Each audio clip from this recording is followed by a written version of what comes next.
नमस्कार. Staff selection commission मार्फत CHSL ची वॅकन्सी निघालेली आहे.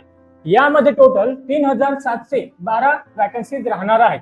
अप्लिकेशन तारीख ही 8 एप्रिल पासून सुरू झालेली असून 7 मे पर्यंत तुम्ही ऑनलाईन मोड मध्ये अप्लाय करू शकता. अप्लिकेशन फी जी आहे ती 100 रुपये आहे आणि इथे महिलांना मुलींना कोणतीच फी राहणार नाही आहे. एज क्रायटेरिया जर तुम्ही बघितलं तर 28 ते 27 वयोगटातील सर्व विद्यार्थी याला अप्लाय करू शकतात. त्यानंतर कोण अप्लाय करू शकतं तर 12वी पास ज्यांचं नुकतंच 12वी झालं असेल त्यांनी 12वीची एक्झाम दिली असेल किंवा 12वी नंतरचे सर्व विद्यार्थी याला अप्लाय करू शकतात. सिलेक्शन प्रोसेस ही टियर 1 एक्झाम आणि टियर 2 कॉम्प्युटर बेस्ड टेस्ट होणार आहे.